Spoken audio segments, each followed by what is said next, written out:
ਹਾਂਜੀ, ਧੁਨੀ ਸੰਪਰਦਾਇ, ਪਰਿਭਾਸ਼ਾ ਤੇ ਕਿਸਮਾਂ ਇਸ ਦੇ ਬਾਰੇ ਗੱਲ ਕਰਾਂਗੇ। ਮੈਂ ਸਵਾਗਤ ਕਰਦੀ ਹਾਂ ਤੁਹਾਡਾ ਸਾਰਿਆਂ ਦਾ ਇਸ ਵੀਡੀਓ ਦੇ ਵਿੱਚ। ਧੁਨੀ ਸੰਪਰਦਾਇ ਜਿਹੜਾ ਹੈ ਇਹ ਪ੍ਰਸ਼ਨ ਇਲੈਕਟਿਵ ਪੰਜਾਬੀ ਦੇ ਸਿਲੇਬਸ BA ਸੈਮ 1 ਦੇ ਵਿੱਚ ਯੂਨਿਟ ਨੰਬਰ 3 ਦੇ ਵਿੱਚ ਦਰਜ ਹੈ, ਜਿਸ ਦੇ ਵਿੱਚ ਰਸ ਸੰਪਰਦਾਇ, ਧੁਨੀ ਸੰਪਰਦਾਇ ਤੇ ਅਲੰਕਾਰ ਸੰਪਰਦਾਇ 3 ਪ੍ਰਸ਼ਨ ਹਨ। ਤਾਂ ਇਹਦੇ ਵਿੱਚ ਧੁਨੀ ਦੇ ਬਾਰੇ ਅਸੀਂ ਗੱਲ ਕਰਾਂਗੇ। ਧੁਨੀ ਸ਼ਬਦ ਦੇ ਜਿਹੜੇ ਕੋਸ਼ਗਤ ਅਰਥ ਨੇ ਇਹ ਹੈ ਆਵਾਜ਼, ਸ਼ਬਦ, ਸੁਰ, ਗੂੰਜ ਜਾਂ ਨਾਦ। ਸਾਹਿਤ ਵਿੱਚ ਧੁਨੀ ਉਸ ਚਮਤਕਾਰਪੂਰਨ ਵਿਸ਼ੇਸ਼ਤਾ ਨੂੰ ਕਿਹਾ ਗਿਆ ਹੈ, ਜਿਹੜੀ ਕਾਵਿ ਵਿੱਚ ਵਰਤੇ ਗਏ ਸ਼ਬਦਾਂ ਦੇ ਨਿਸ਼ਚਿਤ ਅਰਥਾਂ ਦਾ ਪ੍ਰਸੰਗ ਅਨੁਸਾਰ ਇੱਕ ਅਨੋਖੀ ਰਮਜ਼ ਜਾਂ ਵਿਅੰਗ ਵਿੱਚ ਸਮਾਈ ਹੁੰਦੀ ਹੈ। ਜਿਸ ਤਰ੍ਹਾਂ ਘੰਟੀ ਵੱਜਣ ਤੇ ਆਵਾਜ਼ ਪੈਦਾ ਹੁੰਦੀ ਹੈ, ਧੁਨੀ ਸੁਣਾਈ ਦਿੰਦੀ ਹੈ, ਇਵੇਂ ਹੀ ਮਹਾਨ ਲੇਖਕਾਂ ਦੀਆਂ ਰਚਨਾਵਾਂ ਦੇ ਵਿੱਚ ਜੋ ਸਾਹਮਣੇ ਸ਼ਬਦ ਅਰਥ ਨਜ਼ਰ ਆ ਰਹੇ ਹੁੰਦੇ ਹਨ, ਉਸ ਤੋਂ ਇਲਾਵਾ ਵੀ ਇੱਕ ਗੂੜੇ ਸ਼ਬਦ ਜਾਂ ਗੂੜੇ ਭੇਦ ਹੁੰਦੇ ਹਨ, ਜੋ ਪਾਠਕ ਦੇ ਮਨ ਦੇ ਵਿੱਚ ਦੇਰ ਤੱਕ ਉਹ ਧੁਨੀ ਵਾਂਗੂ ਗੂੰਜਦੇ ਰਹਿੰਦੇ ਹੈ। ਇਸ ਗੂੜੀ ਰਮਜ ਨੂੰ ਹੀ ਧੁਨੀ ਕਿਹਾ ਗਿਆ ਹੈ। ਧੁਨੀ ਨੂੰ ਕਾਵਿ ਦੀ ਆਤਮਾ ਕਿਹਾ ਗਿਆ ਹੈ। ਕਾਵਿ ਦੇ ਹੋਰ ਪਰਿਵਾਰਕ ਤੱਤ ਜਿਵੇਂ ਰਸ, ਅਲੰਕਾਰ ਵਾਂਗ ਧੁਨੀ ਵੀ ਕਾਵਿ ਜਾਂ ਸਾਹਿਤ ਲਈ ਜ਼ਰੂਰੀ ਹੈ। ਡਾਕਟਰ ਪ੍ਰੇਮ ਪ੍ਰਕਾਸ਼ ਅਨੁਸਾਰ ਧੁਨੀ ਵਿੱਚ ਤਕਨੀਕੀ ਸ਼ਬਦ ਹੈ, ਜਿਸ ਦੀ ਵਰਤੋਂ ਭਾਰਤੀ ਲੋਚਨਾ ਵਿੱਚ ਕਵਿਤਾ ਦੇ ਸੰਦਰਭ 'ਚ ਹੋਈ ਹੈ। ਧੁਨੀ ਇੱਕ ਤਰ੍ਹਾਂ ਦੀ ਰਮਜ਼ੀਆ ਕਵਿਤਾ, ਸੁਝਾਉ ਕਵਿਤਾ, ਵਿਅੰਗਮਈ ਜਾਂ ਪ੍ਰਤੀਕਮਈ ਕਵਿਤਾ ਹੋ ਸਕਦੀ ਹੈ। ਭਾਰਤੀ ਕਾਵਿ ਸ਼ਾਸਤਰ ਵਿੱਚ ਧੁਨੀ ਸਿਧਾਂਤ ਬਾਰੇ ਬੜੀ ਵਿਸਤ੍ਰਿਤ ਚਰਚਾ ਉਪਲਬਧ ਹੈ। ਇਸ ਸਿਧਾਂਤ ਦੀ ਸਥਾਪਨਾ ਆਚਾਰੀਆ ਆਨੰਦ ਵਰਧਨ ਨੇ ਆਪਣੇ ਗ੍ਰੰਥ ਧਵਨਯਾਲੋਕ ਦੇ ਮਾਧਿਅਮ ਦੁਆਰਾ ਕੀਤੀ। ਇਸ ਗ੍ਰੰਥ ਵਿੱਚ ਧੁਨੀ ਨੂੰ ਕਾਵਿ ਦੀ ਆਤਮਾ ਦੇ ਰੂਪ 'ਚ ਸਥਾਪਿਤ ਕਰਨ ਦੀ ਕੋਸ਼ਿਸ਼ ਕੀਤੀ ਗਈ ਹੈ। ਆਚਾਰੀਆ ਆਨੰਦ ਵਰਧਨ ਅਨੁਸਾਰ ਕਾਵਿ ਦਾ ਮਾਧਿਅਮ ਸ਼ਬਦ ਹੈ। ਜਿੱਥੇ ਜਿੱਥੇ ਵੀ ਸ਼ਬਦ ਨਿਵਾਸ ਕਰਦਾ ਹੈ, ਉੱਥੇ ਉੱਥੇ ਇੱਕ ਅਰਥ ਦੀ ਪ੍ਰਤੀਤੀ ਹੁੰਦੀ ਹੈ। ਭਾਵ ਉਹਨਾਂ ਨੇ ਕਿਹਾ ਕਿ ਧੁਨੀ ਦਾ ਸੰਬੰਧ ਜਿਹੜਾ ਹੈ ਸ਼ਬਦ ਦੇ ਨਾਲ ਵੀ ਹੈ। ਡਾਕਟਰ ਓਮ ਪ੍ਰਕਾਸ਼ ਅਨੁਸਾਰ ਕਿਸੇ ਸ਼ਬਦ ਦੇ ਵਿਸ਼ੇਸ਼ ਅਰਥ ਦਾ ਬੋਧ ਹੋਣ ਤੋਂ ਬਾਅਦ ਜਦ ਅਸੀਂ ਉਸ ਉੱਤੇ ਡੂੰਘਾਈ ਨਾਲ ਵਿਚਾਰ ਕਰਦੇ ਹਾਂ ਤੇ ਸਾਨੂੰ ਇੱਕ ਤੋਂ ਬਾਅਦ ਇੱਕ ਨਵਾਂ ਸੁੰਦਰ ਅਤੇ ਦਿਲ ਨੂੰ ਟੁੰਬਣ ਵਾਲੇ ਅਰਥ ਦਾ ਪਤਾ ਚੱਲਦਾ ਹੈ। ਇਸ ਅਰਥ ਦੀ ਡੂੰਘਾਈ ਪ੍ਰਾਪਤ ਹੋਣ ਵਾਲਾ ਵਿਸ਼ੇ ਅਨੁਭਵ ਹੀ ਧੁਨੀ ਹੈ। ਇਸ ਤਰ੍ਹਾਂ ਆਨੰਦ ਵਰਧਨ ਨੇ ਧੁਨੀ ਨੂੰ ਸ਼ਬਦ ਦੀਆਂ ਸ਼ਕਤੀਆਂ ਨਾਲ ਜੋੜਿਆ ਹੈ ਤੇ ਉਹਨਾਂ ਅਨੁਸਾਰ ਹਰ ਧੁਨੀ ਦੇ ਪਿੱਛੇ ਇੱਕ ਸ਼ਕਤੀ ਹੁੰਦੀ ਹੈ, ਜਿਹੜੀ ਸ਼ਬਦ ਨੂੰ ਅਰਥ ਦਿੰਦੀ ਹੈ। ਪਹਿਲੀ ਅਭਿਦਾ ਸ਼ਕਤੀ, ਲਕਸ਼ਣਾ ਸ਼ਕਤੀ, ਵਿਅੰਜਨਾ ਸ਼ਕਤੀ। ਹੁਣ ਅਸੀਂ ਗੱਲ ਕਰਦੇ ਹਾਂ ਅਭਿਦਾ ਸ਼ਬਦ ਸ਼ਕਤੀ ਦੀ।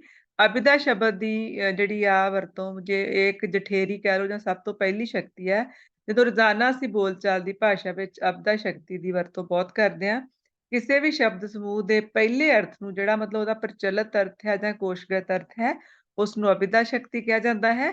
ਇਸ ਸ਼ਕਤੀ ਤੋਂ ਸ਼ਬਦ ਨੂੰ ਸੁਣ ਕੇ ਹੀ ਉਸਦਾ ਅਰਥ ਪ੍ਰਗਟ ਹੋ ਜਾਂਦਾ ਹੈ। ਸ਼ਬਦਕੋਸ਼ ਵਿੱਚ ਹਰ ਇੱਕ ਸ਼ਬਦ ਦਾ ਜੋ ਅਰਥ ਦਿੱਤਾ ਜਾਂਦਾ ਹੈ, ਉਸ ਦਾ ਆਧਾਰ ਅਭਿਦਾ ਸ਼ਕਤੀ ਹੈ। ਅਭਿਦਾ ਸ਼ਕਤੀ ਉਹ ਸ਼ਕਤੀ ਹੈ ਜਿਸ ਰਾਹੀਂ ਕਿਸੇ ਸ਼ਬਦ ਦੇ ਸੁਭਾਵਕ ਅਰਥ ਦਾ ਪਤਾ ਚੱਲਦਾ ਹੈ। ਅਭਿਦਾ ਸ਼ਕਤੀ ਦੀ ਵਰਤੋਂ ਅਸੀਂ ਆਮ ਬੋਲਚਾਲ ਲਈ ਵੀ ਕਰਦੇ ਹਾਂ। ਇਸ ਨੂੰ ਵਾਚਕ ਵੀ ਕਹਿੰਦੇ ਹਨ। ਆਚਾਰੀਆ ਮੰਮਟ ਅਨੁਸਾਰ ਪ੍ਰਤੱਖ ਤੌਰ ਤੇ ਸੰਕੇਤਕ ਅਰਥ ਨੂੰ ਜੋ ਸ਼ਬਦ ਦਰਸਾਉਂਦਾ ਹੈ ਉਹ ਵਾਚਕ ਹੈ। ਅਭਿਦਾ ਅਸਲ ਵਿੱਚ ਕਿਸੇ ਸ਼ਬਦ ਦਾ ਪਹਿਲਾ ਪ੍ਰਤੱਖ ਅਰਥ ਹੈ। ਜਿਵੇਂ ਕੁਰਸੀ ਸ਼ਬਦ ਆ, ਇਸ ਦਾ ਪ੍ਰਚਲਿਤ ਜਾਂ ਕੋਸ਼ਗਤ ਅਰਥ ਹੈ ਬੈਠਣ ਵਾਲੀ ਵਸਤੂ। ਇਸ ਪ੍ਰਕਾਰ ਹਾਥੀ ਦਾ ਅਰਥ ਹੈ ਵੱਡਾ ਆਕਾਰ ਵਾਲਾ ਪਸ਼ੂ। ਦੂਸਰੇ ਸ਼ਬਦਾਂ 'ਚ ਅਸੀਂ ਕਹਿ ਸਕਦੇ ਹਾਂ ਕਿ ਕਿਸੇ ਸ਼ਬਦ ਸਮੂਹ ਦੇ ਜਦੋਂ ਸਿਰਫ ਇੱਕ ਹੀ ਅਰਥ ਨਿਕਲਣ ਤਾਂ ਉਸ ਸ਼ਬਦ ਦੀ ਉਸ ਸ਼ਕਤੀ ਨੂੰ ਅਭਿਦਾ ਸ਼ਕਤੀ ਕਿਹਾ ਜਾਂਦਾ ਹੈ। ਭਾਵ ਜਿਹੜਾ ਧੁਨੀ ਦਾ ਸੰਬੰਧ ਹੈ ਸ਼ਬਦ ਸ਼ਕਤੀਆਂ ਨਾਲ ਹੈ। ਧੁਨੀ ਇਕੱਲੀ ਜਿਹੜੀ ਆ ਕੋਈ ਮਹੱਤਵਪੂਰਨ ਨਹੀਂ, ਧੁਨੀ ਤੋਂ ਪੈਦਾ ਹੋਏ ਸ਼ਬਦਾਂ ਦੇ ਅਰਥ ਹੀ ਮਹੱਤਵਪੂਰਨ ਹਨ ਤੇ ਅਭਿਦਾ ਕਿਸੇ ਵੀ ਸ਼ਬਦ ਦੇ ਕੋਸ਼ਗਤ ਅਰਥ ਨੂੰ ਪ੍ਰਗਟ ਕਰਦੀ ਹੈ। ਤੇ ਅਭਿਦਾ ਸ਼ਕਤੀ ਨੂੰ 3 ਤਰ੍ਹਾਂ ਨਾਲ ਵੇਖਿਆ ਜਾਂਦਾ ਹੈ: ਰੂੜੀ, ਅਨਿੱਖੜ ਅਰਥ, ਯੋਗ, ਦੋ ਸ਼ਬਦਾਂ ਦਾ ਸੁਮੇਲ ਤੇ ਯੋਗ ਰੂੜੀ। ਰੂੜੀ ਜਾਂ ਰੂੜ ਸ਼ਬਦ ਉਹ ਹਨ ਜਿਨ੍ਹਾਂ ਦਾ ਗਿਆਨ ਪੁਰਾਣੀ ਪਰੰਪਰਾ ਤੇ ਰਸਮਾਂ ਰੀਤਾਂ ਤੋਂ ਹੁੰਦਾ ਹੈ। ਯੋਗ ਜਾਂ ਯੋਗਿਕ ਸ਼ਬਦ ਉਹ ਹਨ ਜਿਨ੍ਹਾਂ ਦੇ ਅਰਥ ਦਾ ਬੋਧ ਸੱਭਿਆਚਾਰ ਦੇ ਭਿੰਨ-ਭਿੰਨ ਅੰਸ਼ਾਂ ਤੋਂ ਹੁੰਦਾ ਹੈ। ਯੋਗ ਸ਼ਬਦ ਇਹਨਾਂ ਦੋਹਾਂ ਦਾ ਸੁਮੇਲ ਹੈ। ਜਿੱਥੇ ਕੋਈ ਸ਼ਬਦਾਂ ਦਾ ਯੋਗ ਜਾਂ ਜੋੜ ਕਿਸੇ ਨਵੇਂ ਸ਼ਬਦ ਦਾ ਸੰਚਾਰ ਕਰਕੇ, ਜਿਵੇਂ ਹਲਵਾ, ਹਲਵਾ ਦੇ ਵਿੱਚ 2 ਸ਼ਬਦ ਨੇ ਹਲ ਤੇ ਵਾਹ, ਧੰਨਵਾਨ 'ਚ ਧਨ ਤੇ ਵਾਹ, ਜਾਨਵਰ ਵਿੱਚ ਜਾਨ ਤੇ ਵਰ। ਹਲਵਾ ਦੇ ਪਹਿਲੇ ਅੰਗ ਹਲ ਤੇ ਵਾਹ ਦੇ ਵੱਖਰੇ ਵੱਖਰੇ ਅਰਥ ਮਿਲ ਕੇ ਇੱਕ ਯੋਗ ਸ਼ਬਦ ਦੀ ਉਸਾਰੀ ਕਰਦੇ ਹਨ। ਜਿਸ ਦਾ ਅਰਥ ਹੈ ਜ਼ਿਮੀਦਾਰੀ, ਜਾਂ ਜਿਸ ਦਾ ਹਲਵਾ ਦਾ ਅਰਥ ਹੈ ਜ਼ਿਮੀਦਾਰੀ ਜਾਂ ਹਲ ਵਾਹੁਣ ਵਾਲਾ। ਇਸ ਵਿੱਚ ਸ਼ਬਦ ਦੇ ਇਕੱਠ ਦੇ ਰੂਪ ਵਿੱਚ ਅਰਥ ਦਾ ਗਿਆਨ ਕਰਾਉਂਦਾ ਹੈ। ਯੋਗ ਰੂੜੀ ਤੋਂ ਭਾਵ ਹੈ ਜਿੱਥੇ ਦੋ ਰੂਪ ਵੱਖ-ਵੱਖ ਹੋਣ, ਨਿਖੇੜੇ ਨਾ ਜਾ ਸਕਣ ਤੇ ਸਮੁੱਚਾ ਅਰਥ ਉਜਾਗਰ ਕਰਨ। ਜਿਵੇਂ ਪੰਕਜ ਸ਼ਬਦ ਦਾ ਅਰਥ ਹੈ ਪੰਕਜ ਜਮਾ ਜ ਅਰਥਾਤ ਗੰਦਗੀ ਜਾਂ ਚਿੱਕੜ ਜਾਂ ਗਾਰਾ ਆਦਿ। ਜ ਦਾ ਅਰਥ ਹੈ ਪੈਦਾ ਹੋਣ ਵਾਲਾ। ਇਸ ਪ੍ਰਕਾਰ ਸਮੁੱਚੇ ਸ਼ਬਦ ਦਾ ਅਰਥ ਹੈ ਕਮਲ ਦਾ ਫੁੱਲ। ਚਿੱਕੜ ਜਾਂ ਗਾਰੇ ਵਿੱਚ ਹੋਰ ਵੀ ਚੀਜ਼ਾਂ ਪੈਦਾ ਹੁੰਦੀਆਂ ਹਨ, ਪਰ ਇੱਥੇ ਪੰਕਜ ਦਾ ਅਰਥ ਕੇਵਲ ਕਮਲ ਦਾ ਫੁੱਲ ਹੈ। ਦੂਸਰੀ ਸ਼ਬਦ ਸ਼ਕਤੀ ਹੈ ਲਕਸ਼ਣਾ ਸ਼ਬਦ ਸ਼ਕਤੀ। ਲਕਸ਼ਣਾ ਸੰਸਕ੍ਰਿਤ ਦਾ ਸ਼ਬਦ ਹੈ। ਪੰਜਾਬੀ ਵਿੱਚ ਇਸ ਦਾ ਤਦਭਵ ਰੂਪ ਹੈ ਲਖਣਾ, ਜਿਸ ਦਾ ਅਰਥ ਹੈ ਲੱਛਣ ਜਾਂ ਕੋਈ ਲੱਛਣ ਜਾਂ ਕੋਈ ਕਿਸੇ ਨਾਲ ਮਿਲਦੇ ਜੁਲਦੀਆਂ ਕੋਈ ਵਿਸ਼ੇਸ਼ਤਾਵਾਂ। ਲਕਸ਼ਣਾ ਸ਼ਬਦ ਸ਼ਕਤੀ ਦਾ ਸੰਬੰਧ ਸ਼ਬਦ ਨਾਲ ਨਹੀਂ ਬਲਕਿ ਅਰਥ ਨਾਲ ਹੁੰਦਾ। ਜਿਵੇਂ ਅਸੀਂ ਕਿਹਾ ਨਾ ਕਿ ਅਭਿਦਾ ਸ਼ਬਦ ਸ਼ਕਤੀ ਉਹਦਾ ਸੰਬੰਧ ਸਿੱਧਾ ਪਹਿਲਾਂ ਸ਼ਬਦ ਨਾਲ ਹੁੰਦਾ ਹੈ ਤੇ ਸ਼ਬਦ ਦੀ ਪ੍ਰਚਲਿਤ ਅਰਥ ਨਾਲ ਹੁੰਦਾ ਹੈ। ਪਰ ਲਕਸ਼ਣਾ ਸ਼ਕਤੀ ਉਸ ਤੋਂ 2 ਕਦਮ ਅੱਗੇ ਜਾ ਕੇ ਉਸ ਸ਼ਬਦ ਦੇ ਡੂੰਘੇ ਅਰਥਾਂ ਨੂੰ ਵੇਖਦੀ ਹੈ ਤੇ ਇਹਦਾ ਸੰਬੰਧ ਹੁੰਦਾ ਕਿ ਸ਼ਬਦ ਬੋਲਿਆ ਕਿਸ ਪ੍ਰਸੰਗ 'ਚ ਗਿਆ ਹੈ। ਕਈ ਸਾਹਿਤਕਾਰ ਸ਼ਬਦਾਂ ਦਾ ਜਾਣਬੁੱਝ ਕੇ ਅਜਿਹਾ ਵਾਤਾਵਰਨ ਪੈਦਾ ਕਰ ਦਿੰਦਾ ਹੈ ਕਿ ਉਸ ਦੁਆਰਾ ਵਰਤੇ ਗਏ ਸ਼ਬਦ ਆਪਣੇ ਕੋਸ਼ਗਤ ਅਰਥਾਂ ਨੂੰ ਤਿਆਗ ਕੇ ਨਵੇਕਲੇ ਅਰਥ ਪ੍ਰਗਟਾਉਣ ਲੱਗ ਪੈਂਦੇ ਹਨ। ਜਿਵੇਂ ਅਸੀਂ ਪ੍ਰੋਫੈਸਰ ਮੋਹਨ ਸਿੰਘ ਕਹਿੰਦੇ ਆ, ਪੜ੍ਹ ਪੜ੍ਹ ਪੁਸਤਕ ਢੇਰ ਕੁੜੇ ਮੇਰਾ ਵਾਧਾ ਜਾਏ ਹਨੇਰ ਕੁੜੇ। ਹੁਣ ਉਂਝ ਤਾਂ ਪੁਸਤਕ ਦਾ ਸੰਬੰਧ ਚਾਨਣ ਨਾਲ ਆ, ਪਰ ਇੱਥੇ ਹਨੇਰ ਨੂੰ ਜੋੜਿਆ, ਭਾਵ ਇੱਥੇ ਵਿਸ਼ੇਸ਼ ਅਰਥ ਦਿੱਤੇ ਗਏ ਆ ਪੁਸਤਕਾਂ ਤੋਂ ਪ੍ਰਾਪਤ ਗਿਆਨ ਨੂੰ। ਅਭਿਦਾ ਸ਼ਕਤੀ ਦੁਆਰਾ ਪ੍ਰਗਟ ਸ਼ਬਦ ਦੇ ਅਰਥ ਕੋਸ਼ਗਤ ਅਰਥਾਂ ਤੋਂ ਅਗਲੀ ਸਥਿਤੀ ਹੈ, ਜਿਸ ਵਿੱਚ ਕਿਸੇ ਸ਼ਬਦ ਦੇ ਅਰਥ ਕਿਸੇ ਖਾਸ ਪ੍ਰਸੰਗ ਵਿੱਚ ਵਰਤੇ ਜਾਣ ਕਾਰਨ ਕੋਸ਼ਗਤ ਅਰਥਾਂ ਤੋਂ ਵੱਖਰੇ ਹੋ ਜਾਂਦੇ ਹਨ। ਜਿਵੇਂ ਗਧਾ ਸ਼ਬਦ ਦੇ ਕੋਸ਼ਗਤ ਅਰਥ ਜਾਂ ਅਭਿਦਾ ਅਨੁਸਾਰ ਹਨ 4 ਪੈਰਾਂ ਵਾਲਾ, ਲੰਮੇ ਕੰਨਾਂ ਵਾਲਾ ਪਸ਼ੂ, ਪਰ ਲੱਛਣਾਂ ਅਨੁਸਾਰ ਇਸ ਦਾ ਅਰਥ ਹੈ ਮੂਰਖ ਵਿਅਕਤੀ। ਦੂਸਰੇ ਸ਼ਬਦਾਂ ਵਿੱਚ ਲਾਕਸ਼ਣਿਕ ਜਾਂ ਲਕਸ਼ਕ ਸ਼ਬਦ ਦਾ ਅਰਥ ਉਹ ਅਰਥ ਹੁੰਦਾ ਹੈ ਜਿੱਥੇ ਮੁੱਖ ਅਰਥ ਤੋਂ ਇਲਾਵਾ ਸ਼ਬਦ ਦੇ ਹੋਰ ਅਰਥ ਨਿਕਲਦੇ ਹੋਣ। ਜਿਵੇਂ ਕਿਹਾ ਜਾਂਦਾ ਹੈ ਕਿ ਕਮੇਟੀ ਦੀ ਰਾਏ ਹੈ, ਪਰ ਇੱਥੇ ਕਮੇਟੀ ਰਾਏ ਨਹੀਂ ਦੇ ਸਕਦੀ। ਕਮੇਟੀ ਦਾ ਸੰਬੰਧ ਵਿਅਕਤੀਆਂ ਨਾਲ ਹੈ। ਇਸ ਦੀਆਂ 2 ਕਿਸਮਾਂ ਹਨ ਲੱਛਣਾਂ ਦੀਆਂ।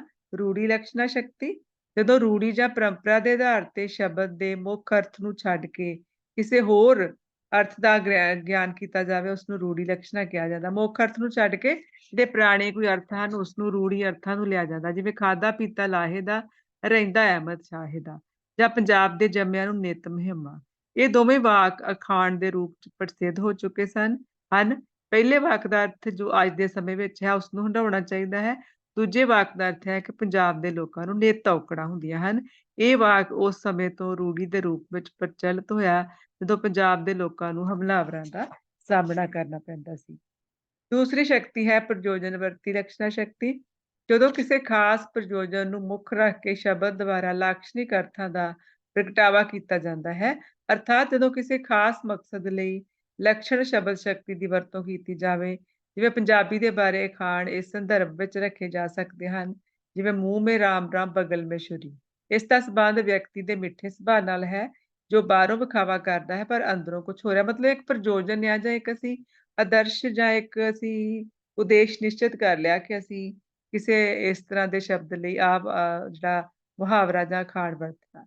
ਵਿਅੰਜਨਾ ਸ਼ਬਦ ਸ਼ਕਤੀ ਤੀਸਰੀ ਸ਼ਬਦ ਸ਼ਕਤੀ ਆ। ਪਹਿਲੀ ਅਭਿਦਾ ਸੀ, ਦੂਸਰੀ ਲੱਛਣਾ ਸੀ, ਤੀਸਰੀ ਵਿਅੰਜਨਾ।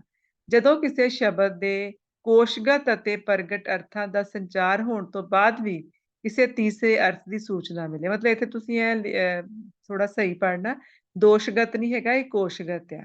ਸ਼ਬਦ ਦੇ ਸਪੈਲਿੰਗ ਦੇ ਵਿੱਚ ਬੱਬਾ ਆਏਗਾ ਤੇ ਜਦੋਂ ਕਿਸੇ ਸ਼ਬਦ ਦੇ ਕੋਸ਼ਗਤ ਅਤੇ ਪ੍ਰਗਟ ਅਰਥ ਦਾ ਸੰਚਾਰ ਹੋਣ ਤੋਂ ਬਾਅਦ ਕੋਈ ਤੀਜਾ ਅਰਥ ਵੀ ਨਿਕਲਦਾ, ਉਹ ਵਿਅੰਜਨਾ ਸ਼ਕਤੀ ਆ। ਇਹ ਸ਼ਬਦ ਸ਼ਕਤੀ ਸੰਕੇਤ ਨਹੀਂ ਦਿੰਦੀ, ਸਗੋਂ ਸੁਝਾਅ ਦਿੰਦੀ ਹੈ। ਇੱਥੇ ਅਰਥ ਕਿਸੇ ਵਿਸ਼ੇਸ਼ ਸ਼ਬਦ ਦੀ ਵਰਤੋਂ ਤੇ ਨਿਰਭਰ ਹੁੰਦਾ ਹੈ। ਕਿਸੇ ਸ਼ਬਦ ਦੀ ਜਿਹੜੀ ਵਰਤੋਂ ਹੈ ਉਸਦੇ ਕਿਸੇ ਸਮਾਨਾਰਥਕ ਸ਼ਬਦ ਨੂੰ ਵਰਤਣ ਨਾਲ ਵਿਅੰਗ ਨਹੀਂ ਸਿਰਜਿਆ ਜਾਂਦਾ। ਵਿਅੰਜਨਾ ਸ਼ਕਤੀ ਉਦੋਂ ਸ਼ੁਰੂ ਹੁੰਦੀ ਹੈ ਜਦੋਂ ਅਭਿਦਾ ਅਤੇ ਲੱਛਣਾ ਆਪੋ ਆਪਣਾ ਅਰਥ ਦੇ ਕੇ ਸ਼ਾਂਤ ਹੋ ਜਾਂਦੀਆਂ ਹਨ। ਵਿਅੰਜਨ ਸ਼ਕਤੀ ਉਹ ਅਰਥ ਪ੍ਰਗਟ ਕਰਦੀ ਹੈ ਜਿੱਥੇ ਮੁੱਖ ਸ਼ਬਦ ਤੇ ਉਸਦੇ ਨਾਲ ਨਿਕਲਦੇ ਹੋਰ ਅਰਥਾਂ ਤੋਂ ਬਿਨਾਂ ਕੋਈ ਡੂੰਘਾ ਅਰਥ ਪ੍ਰਗਟ ਹੋਵੇ। ਭਾਵ ਜਿਹੜੀ ਅਭਿਦਾ ਉਹ ਸਧਾਰਨ ਅਰਥ ਦਿੰਦੀ ਹੈ, ਲੱਛਣਾ ਜਿਹੜੀ ਆ ਉਹ ਕਿਸੇ ਵਿਅਕਤੀ ਦੇ ਵਿਹਾਰ ਨੂੰ ਵੇਖ ਕੇ ਉਹਦੇ ਲੱਛਣ ਲੱਭ ਕੇ ਉਸ ਤਰ੍ਹਾਂ ਦੇ ਸ਼ਬਦ ਦਾ ਅਰਥ ਦਿੰਦੀ ਹੈ। ਤੇ ਜਦੋਂ ਕਿ ਜਿਹੜੀ ਵਿਅੰਜਨ ਉਹ ਸ਼ਕਤੀ ਹੈ ਜਿਹੜੀ ਮੁੱਖ ਸ਼ਬਦ ਅਤੇ ਉਸਦੇ ਨਾਲ ਨਿਕਲਦੇ ਹੋਰ ਅਰਥਾਂ ਤੋਂ ਬਿਨਾਂ ਕੋਈ ਤੀਜਾ ਅਰਥ ਵੀ ਦਿੰਦੀ ਹੈ। ਵਿਅੰਜਨ ਅਰਥ ਤੋਂ ਭਾਵ ਹੈ ਕੋਈ ਸੁਝਾਅ ਦੇਣਾ, ਜਿਵੇਂ ਵਾਰਿਸ਼ਾਂ ਨਹਾਤਾਂ ਜਾਂਦੀਆਂ ਨੇ ਭਾਵੇਂ ਕੱਟੀਏ ਪੋਰੀਆਂ ਜੀ। ਇਸ ਕਾਵਿ ਵਿੱਚ ਵਿਅੰਜਨਾਂ ਦੁਆਰਾ ਸੁਝਾਅ ਦਿੱਤਾ ਗਿਆ ਹੈ। ਹਾਥੀ ਲੰਘ ਜਾਂਦੇ ਕੁੱਤੇ ਭੌਂਕਦੇ ਰਹਿੰਦੇ ਹਨ। ਉਪਰੋਕਤ ਅਖਾਣ ਵਿੱਚ ਵੀ ਅਰਥ ਰਾਹੀਂ ਸੁਝਾਅ ਦਿੱਤਾ ਗਿਆ ਹੈ। ਜਦੋਂ ਤੁਸੀਂ ਆਪਣਾ ਕੰਮ ਠੀਕ ਤਰੀਕੇ ਨਾਲ ਕਰ ਰਹੇ ਹੋ, ਤੁਹਾਨੂੰ ਕਿਸੇ ਦੀ ਪਰਵਾਹ ਕਰਨ ਦੀ ਜ਼ਰੂਰਤ ਨਹੀਂ ਹੈ, ਬਸ਼ਰਤੇ ਕਿ ਕੰਮ ਲੋਕ ਭਲਾਈ ਦਾ ਹੋਵੇ। ਮਤਲਬ ਲਕਸ਼ਣਾ ਸ਼ਕਤੀ ਜਿਹੜੀ ਹੈ ਕਿਸੇ ਤਰ੍ਹਾਂ ਦਾ ਸੁਝਾਅ ਦਿੰਦੀ ਹੈ ਜਾਂ ਕਿਸੇ ਤਰ੍ਹਾਂ ਦੀ ਸਥਿਤੀ ਦੀ ਵਿਆਖਿਆ ਕਰਦੀ ਹੈ। ਆਨੰਦ ਵਰਧਨ ਅਨੁਸਾਰ ਧੁਨੀ ਦੇ ਕੁਝ ਹੋਰ ਭੇਦ ਵੀ ਹਨ, ਜਿਵੇਂ ਵਸਤੂ ਧੁਨੀ, ਜਿੱਥੇ ਕਿਸੇ ਵਸਤੂ, ਪ੍ਰਕਿਰਤੀ, ਸਥਾਨ ਆਦਿ ਦਾ ਚਿੱਤਰਣ ਹੋਵੇ, ਉਹ ਵਸਤੂ ਧੁਨੀ ਹੈ। ਜਿਵੇਂ ਜੰਗ ਆਜ਼ਾਦੀ, ਖੁੱਲ੍ਹ ਕੇ ਲੜਨਾ, ਫੌਜਾਂ ਨਾਲ ਰਲਾ ਕੇ, ਇਨਕਲਾਬੀਆਂ ਵਿਉਂਤ ਬਣਾਈ, ਜਿਸ ਗੱਭਰੂ ਨੂੰ ਪਾ ਕੇ। ਅਲੰਕਾਰ ਧੁਨੀ, ਜਿਸ ਕਵਿਤਾ ਵਿਚਲੀ ਧੁਨੀ ਦਾ ਆਧਾਰ ਅਲੰਕਾਰਾਂ ਦਾ ਚਮਤਕਾਰ ਹੋਵੇ, ਉਹ ਅਲੰਕਾਰ ਹੈ। ਰਸ ਧੁਨੀ, ਜਿੱਥੇ ਵਿਅੰਗਾਰਥ ਅਰਥ ਕੋਈ ਰਸ ਪ੍ਰਗਟ ਕਰਦਾ ਹੈ, ਉੱਥੇ ਰਸ ਧੁਨੀ ਹੈ। ਵਸਤੂ ਧੁਨੀ ਤੋਂ ਭਾਵ ਕੋਈ ਵਿਚਾਰ ਜਾਂ ਖਿਆਲ ਹੈ। ਜਿਸ ਕਾਵਿ ਵਿੱਚ ਵਿਅੰਜਨਾ ਸ਼ਕਤੀ ਦੁਆਰਾ ਕਿਸੇ ਵਿਚਾਰ ਨੂੰ ਸੁਝਾਇਆ ਜਾਵੇ, ਵਸਤੂ ਧੁਨੀ ਹੈ, ਪਰ ਜਿੱਥੇ ਸੁਝਾਅ ਰੂਪ ਵਿੱਚ ਕੋਈ ਅਲੰਕਾਰ ਹੋਵੇ, ਉਹ ਅਲੰਕਾਰ ਧੁਨੀ ਹੈ। ਰਸ ਧੁਨੀ ਤੋਂ ਭਾਵ ਕਾਵਿ ਵਿੱਚ ਰਸ ਦੀ ਉਤਪਤੀ ਹੈ। ਰਸ ਨੂੰ ਬਿਆਨ ਨਹੀਂ ਕੀਤਾ ਜਾ ਸਕਦਾ, ਕੇਵਲ ਮਹਿਸੂਸ ਕੀਤਾ ਜਾ ਸਕਦਾ ਹੈ। ਇਸ ਪ੍ਰਕਾਰ ਆਨੰਦ ਵਰਧਨ ਨੇ ਧੁਨੀ ਸਿਧਾਂਤ ਦਾ ਆਰੰਭ ਕੀਤਾ ਤੇ ਬਾਅਦ ਦੇ ਕਈ ਆਲੋਚਕਾਂ ਨੇ ਧੁਨੀ ਸਿਧਾਂਤ ਦਾ ਵਿਰੋਧ ਵੀ ਕੀਤਾ। ਕੁਝ ਵਿਦਵਾਨਾਂ ਨੇ ਇਸ ਨੂੰ ਹੋਰ ਵੀ ਵਿਕਸਿਤ ਕੀਤਾ ਹੈ। ਵਰਤਮਾਨ ਸਮੇਂ ਵਿੱਚ ਧੁਨੀ ਸਿਧਾਂਤ ਇੱਕ ਸਥਾਪਿਤ ਸੰਪਰਦਾਇ ਦੇ ਰੂਪ ਵਿੱਚ ਸਾਡੇ ਸਾਹਮਣੇ ਹੈ। ਇਸ ਤਰ੍ਹਾਂ ਅਸੀਂ ਵੇਖਿਆ ਕਿ ਧੁਨੀ ਸਿਧਾਂਤ ਦੇ ਵਿੱਚ ਅਭਿਧਾ, ਲਕਸ਼ਣਾ ਤੇ ਵਿਅੰਜਨਾ ਮੁੱਖ ਸ਼ਬਦ ਸ਼ਕਤੀਆਂ ਹਨ। ਫਿਰ ਅਭਿਧਾ ਦੇ ਅੱਗੋਂ ਦੋ ਪਾਰਟ ਹਨ, ਰੂੜੀ ਤੇ ਯੋਗਿਕ ਤੇ ਯੋਗਮੇਲ। ਇਸ ਤਰ੍ਹਾਂ ਕਰਕੇ ਜਿਹੜੀ ਲਕਸ਼ਣਾ ਸ਼ਕਤੀ ਹੈ, ਉਹ ਦੱਸਦੀ ਹੈ ਕਿ ਕਿਸੇ ਸ਼ਬਦ ਦੇ ਕੋਸ਼ਗਤ ਅਰਥਾਂ ਤੋਂ ਅਗਲੀ ਸਥਿਤੀ ਨੂੰ ਦੱਸਦੀ ਹੈ। ਜਿਵੇਂ ਅਸੀਂ ਗਧਾ ਜਾਂ ਕਿਸੇ ਨੂੰ ਸ਼ੇਰ ਕਹਿ ਦਿੰਦੇ ਹਾਂ, ਤਾਂ ਉਸਦੇ ਅਰਥ ਸ਼ੇਰ ਤਾਂ ਅਰਥ ਹੈ ਜਾਨਵਰ ਜਾਂ ਕੋਈ ਜੰਗਲ ਦਾ ਰਾਜਾ, ਪਰ ਜਦੋਂ ਅਸੀਂ ਕਿਸੇ ਵਿਅਕਤੀ ਨੂੰ ਸ਼ੇਰ ਕਹਿੰਦੇ ਹਾਂ, ਇਹਦਾ ਮਤਲਬ ਹੈ ਕਿ ਉਸ ਵਿਅਕਤੀ ਦੇ ਵਿੱਚ ਸ਼ੇਰ ਵਾਲੇ ਗੁਣ ਵੇਖੇ ਜਾ ਸਕਦੇ ਹਨ। ਤਾਂ ਜਦੋਂ ਅਸੀਂ ਇਹਨੂੰ ਵਿਅੰਜਨਾਂ ਦੇ ਤੌਰ ਤੇ ਵੇਖਾਂਗੇ, ਇੱਕ ਸੁਝਾਅਪੂਰਨ ਅਰਥ ਹੈ ਕਿ ਉਹ ਵਿਅਕਤੀ ਬਹੁਤ ਬਹਾਦਰ ਹੈ। ਉਸਦਾ ਇਹ ਅੰਦਾਜ਼ਾ ਮਤਲਬ ਇੱਕ ਕਨਕਲੂਜਨ ਕਹਿ ਲਓ ਜਾਂ ਇੱਕ ਸੁਜੈਸ਼ਨ ਕਹਿ ਲਓ, ਇਹ ਦਿੱਤਾ ਜਾਂਦਾ ਹੈ। ਇਸ ਪ੍ਰਕਾਰ ਧੁਨੀ ਦਾ ਸਿਧਾਂਤ ਜਿਹੜਾ ਹੈ ਪੁਰਾਣੇ ਸਮੇਂ ਤੋਂ ਆਨੰਦ ਵਰਧਨ ਤੋਂ ਚੱਲਿਆ ਆ ਰਿਹਾ ਹੈ, ਜੋ ਅੱਜ ਵੀ ਓਨਾ ਹੀ ਮਹੱਤਵਪੂਰਨ ਹੈ ਔਰ ਇਸ ਦੀ ਆਪਣੀ ਇੱਕ ਵੱਖਰੀ ਪਛਾਣ ਹੈ, ਜੋ ਸਾਨੂੰ ਵੱਖ-ਵੱਖ ਸਾਹਿਤ ਰੂਪਾਂ ਦੇ ਵਿੱਚ ਮਿਲਦੀ ਹੈ।